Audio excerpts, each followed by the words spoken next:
اللہ اکبر کبیرہ۔ 2002 کی بات ہے غالباً، میں ہانگ کانگ ایئرپورٹ پہ بیٹھا ہوا تھا، تو وہاں ایک تبلیغی ساتھی مجھے ملے اور ہم چند لوگ تھے، تو انہوں نے آ کے ہم سے سوال پوچھا نماز کے بارے میں کہ بھئی آپ سفر میں آئے ہیں، کاروباری سفر تھا، تو نماز کی کیا کیفیت ہے، نمازیں پڑھی؟ تو اب ہر آدمی کا اپنا جواب۔ تو کسی نے یہ کہہ دیا کہ میں رات کو کبھی کھٹی پڑھ لیتا اور کبھی اگلے دن پڑھ لیتا۔ تو ایک عجیب کیفیت میں وہ جملہ بول گیا اور کہنے لگا کہ وہ مسلمان ہی کیا، وہ بندہ ہی کیا جس کی نماز ہی قضا ہو۔ مجھے اپنی زندگی میں ایک وہ بندہ ملا جس نے درد کے ساتھ یہ بات کہی، وہ یاد رہتی ہے، بھولتی نہیں ہے۔ تو بھائی مسلمان ہی کیا جس کی نماز قضا ہو جائے۔ نبی علیہ الصلوۃ والسلام نے فرمایا کہ نماز چھوڑنا آدمی کو کفر سے ملا دیتا ہے۔ ایمان اور کفر کے درمیان جو فرق کرنے والی چیز ہے یہ نماز ہے۔ ایک حدیث کے اندر آتا ہے کہ نماز کو جان بوجھ کر نہ چھوڑو، اگر جو جان بوجھ کر نماز چھوڑ دے گا وہ مذہب سے نکل جائے۔ شیخ عبد القادر جیلانی رحمۃ اللہ علیہ، پیران پیر رحمۃ اللہ علیہ، ان کا فرمانا یہ ہے کہ بے نمازی کو مسلمانوں کے قبرستان میں بھی دفن نہ کیا۔ بعض فقہا فرماتے ہیں کہ بے نمازی کو قید کر دیا جائے، جب تک کہ وہ توبہ نہ کرے اس کو آزاد نہ کیا جائے۔ تو جو نماز نہ پڑھے اس کا تو دین میں کیا حصہ ہوگا؟ اللہ تعالی ہماری حفاظت فرمائے۔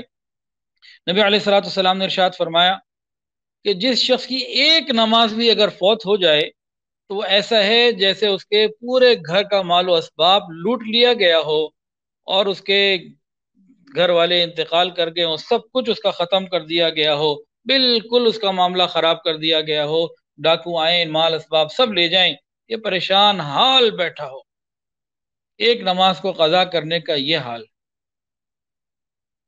اللہ تعالی ہمیں اس کی صحیح سمجھ عطا فرمائے۔ نماز کا قضا کرنا، جان بوجھ کر چھوڑ دینا، ڈر لگتا ہے اس حدیث کو پڑھتے ہوئے اور سنتے ہوئے، سنیے اور دل کے کانوں سے سنیے۔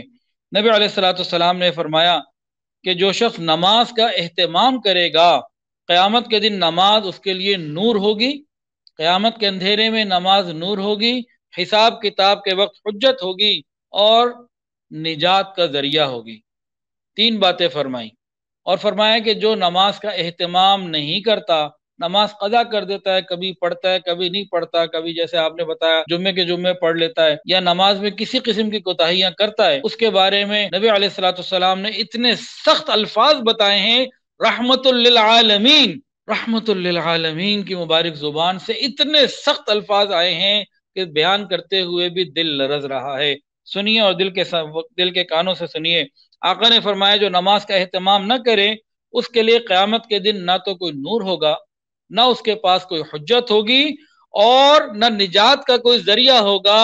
اس کا حشر فرعون، حامان اور ابی بن خلف کے ساتھ ہو، اور ایک حدیث میں کہ قارون کے ساتھ ہو۔ بے نمازی کا انجام، بے نمازی کی قیامت کے دن کس کے ساتھ مماثلت کی، کس کے ساتھ جوڑا جا رہا ہے؟ فرعون کے ساتھ۔ فرعون کو سب جانتے ہیں کہ خدائی کا دعویٰ کرنے والا، اتنا بڑا کافر، اتنا بڑا نافرمان، اس کے ساتھ اس کو ملایا جا رہا ہے۔ حامان کون؟ فرعون کا ایک وزیر تھا، اس کے ساتھ ملایا جا رہا ہے۔ قارون یہ موسیٰ علیہ السلام اللہ کے نبی کا دشمن نہیں، تو بے نمازی کو یہاں جوڑا جا رہا ہے۔ ایک اور نام لیا نبی علیہ الصلوۃ والسلام نے، ابی بن خلف کا۔ یہ کون ہے؟ اس کے واقعے کے اندر بہت عبرت ہے، بہت عبرت۔ یہ ایک پکا کافر تھا اور اسلام کا بہت بڑا دشمن۔ اس بدبخت نے گھوڑا پالا ہوا تھا اور اس کو کھلاتا پلاتا تھا، اور نبی علیہ السلام کو کہا کہ میں اس گھوڑے کو اس لیے پال رہا ہوں کہ نعوذ باللہ اس پر بیٹھ کر میں آپ کو شہید کروں۔ نبی علیہ السلام کو بہت باتیں کرتا، مذاق اڑاتا، طنز کرتا۔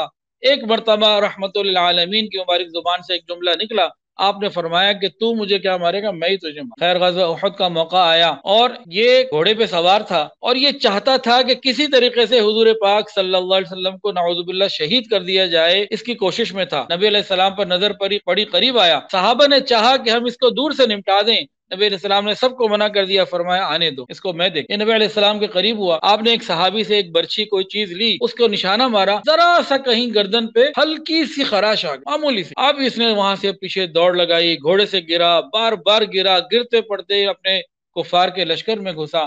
سب نے کہا کیا کر رہے ہو، عورتوں کی طرح شور مچا رہے ہو، ایسے چلا رہا تھا جیسے کوئی بیل کی آواز ہوتی ہے، اتنی آواز اس کی خراب ہو۔ اس نے کہا تمہیں کیا معلوم مجھے کس نے مارا ہے، مجھے تو محمد کی مار پڑی۔ اور لوگوں نے کہا ذرا سی خراش ہے، مسئلہ کیا ہے؟ ابو سفیان اس وقت مسلمان نہیں ہوئے تھے رضی اللہ تعالیٰ عنہ، انہوں نے بھی اس کو کہا کہ کیا کر رہے ہو؟ اس نے کہا تمہیں نہیں معلوم کہ مجھے یہ محمد کی مار پڑی ہے، مجھے اس وقت اتنی زیادہ تکلیف ہے، اگر سارے حجاز والوں پہ تقسیم کر دیں تو سب کو موت آ جائے۔ اور آگے کیا کہتا ہے؟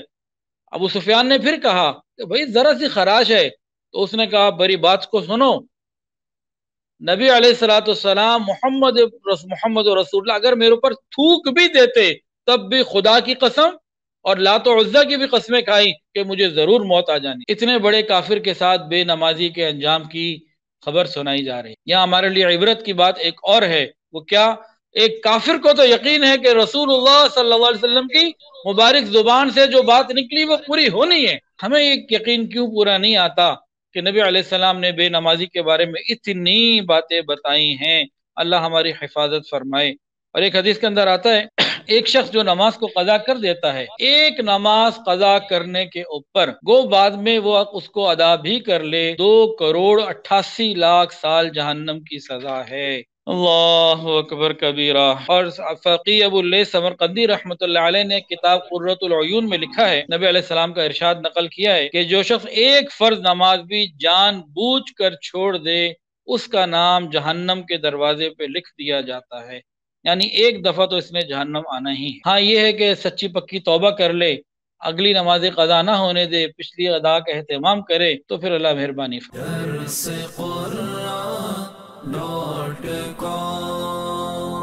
www.darsequran.com